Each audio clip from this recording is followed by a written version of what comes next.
Hey y'all, welcome to my channel and thanks for tuning in. So today I will be showing you how to make this mask out of a Crown Royal bag. And shout out to Crown Royal for making these bags so reusable. Like you could put your change in it. I put my sunglasses in it sometimes. Like you could do whatever.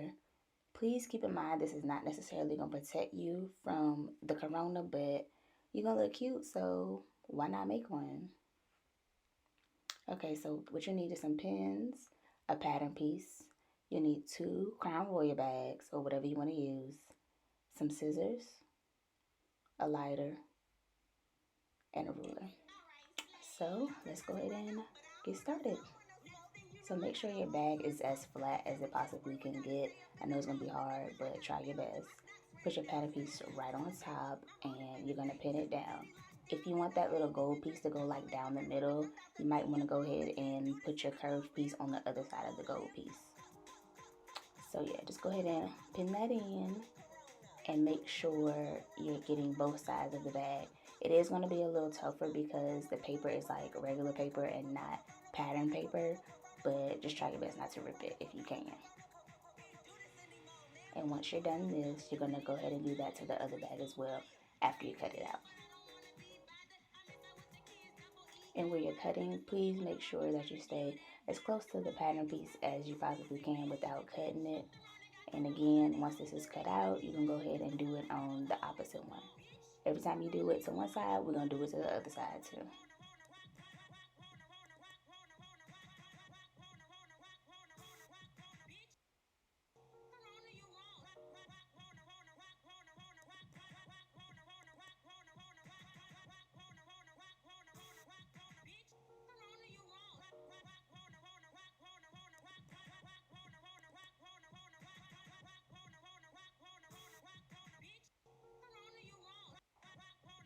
All right, we're going to save that for later because we're going to need it.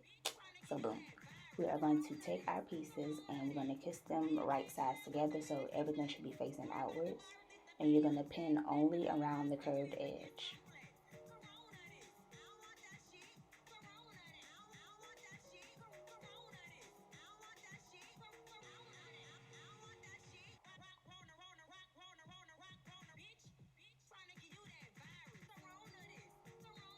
And y'all, I had to pause because I thought somebody was trying to get in my house. I could have swore I heard somebody jingling my doorknob. I said, oh no, please don't break in. But I did not have the time. So again, just go ahead and pin only around the curved edge. And then we are going to sew around that. Make sure you got two. Don't forget. Alright, so go ahead and sew around the curved edge only. And I am sewing at 3/8 of an inch on the sewing machine. It should be like a little notch up there that you can follow. And y'all, excuse my finger. My nail had got stuck in the latch at work on the door, and daggone near ripped my nail off. And because it is that on corona, I can't go get it fixed. So I got a little raggedy.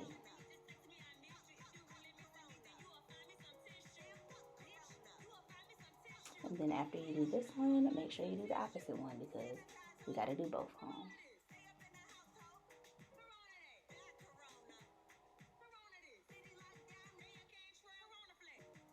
Alright, now we're going to cut notches. So you're going to cut 4 diagonal lines, space them out right to the edge of where you sewed at. And then you're going to do it opposite. So it kind of makes like a little triangle. And like I said, I did 4 of those on both pieces.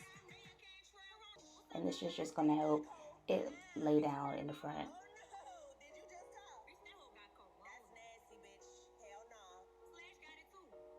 Alright, so we're going to open it up and we're going to iron down those little notches or whatever.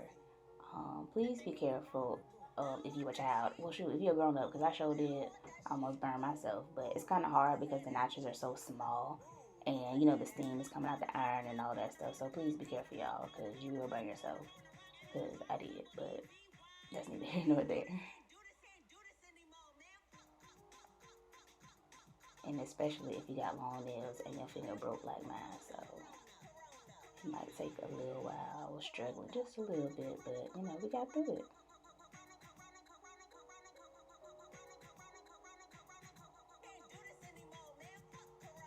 And it doesn't have to be all the way flat, but get it as flat as you can because you're going to be sewing over it, well, sewing over the ends of it. And like I said, it'll make it look flatter when it's all together. Now we're going to take that extra piece and we're going to find the knot. If you feel around, there should be a knot in the top. Cut open the bag, but don't cut the string. And then you're going to actually cut the knot off once you get the bag open. And then that way you can pull the string right on out. All right, now here we go. So we're going to wrap it around our ear and we're going to measure about a little bit halfway past the middle of your face and cut it.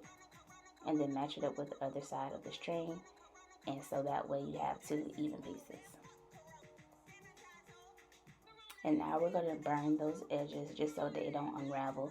You don't really have to like burn them. It's going to melt a little bit just because of the material of the string. But it's just so, like I said, it doesn't unravel. Again, kids, call your mama or somebody because don't be burning yourself messing around with me. And then this one started to unravel a little bit, but I had to play with it for a little while so I can get it to as close and be unraveled as possible. Now you can use like E6000 or something like that, but it's a little bit more messy and this is quicker for me. But if y'all prefer to use like a little dab of glue or whatever, then that'll work too.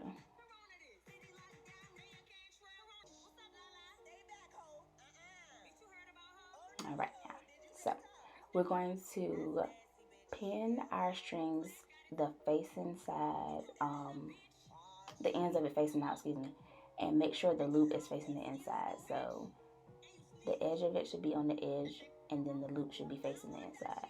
And we're just going to pin it. And because you burnt those edges, it'll help you be able to pin it and not unravel. And then you're going to get your ruler and measure, well, make sure it's even for the other string because you don't want your mask hanging lopsided off your face now. So go ahead and measure that. And please, please, please remember to put the loops in the inside because my crazy tail forgot and I had already been sewed it and I was like, Lord, now I got to take it apart. So please be careful so you don't have to waste your time like I did. And then after we do this, we're going to pin both sides of your mask together. The good part should be facing each other and you're going to pin all the way around. But you're going to leave about a 3-inch gap just so you be able to turn your mask inside out. And I'll show you that as we sew around. And again, I'm still sewing at the 3/8 mark. And we're sewing all the way around the mask until we get to that gap.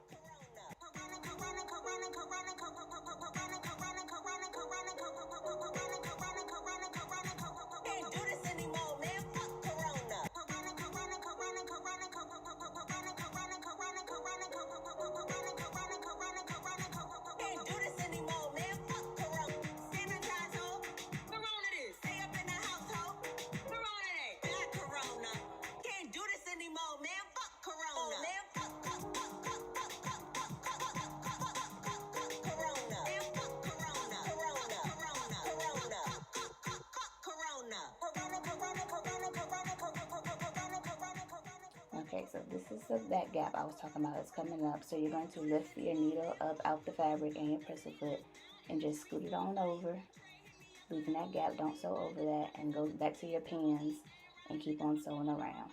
Again, you need that gap so you can turn your mask inside out and make sure it's big enough because you need room to flip it inside out.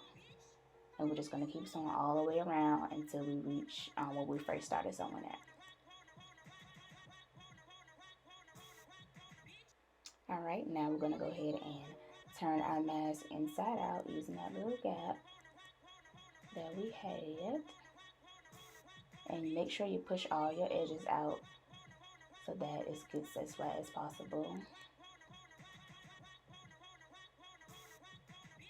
And girl, we getting the mask. We getting somewhere. All right, now we're going to go ahead and tuck the open end in. And then we're going to iron it down. Now you don't have to pin it. You can pin it if it's easier for you to help it stay flat. I just pinned the very corner of it because it wasn't staying even after I ironed it. But you don't have to. It's not necessary. But now we're just going to go ahead and sew it closed.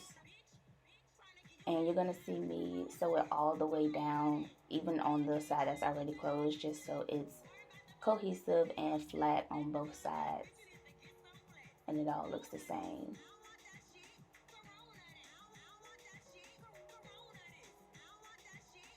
And y'all go ahead and cut that thing.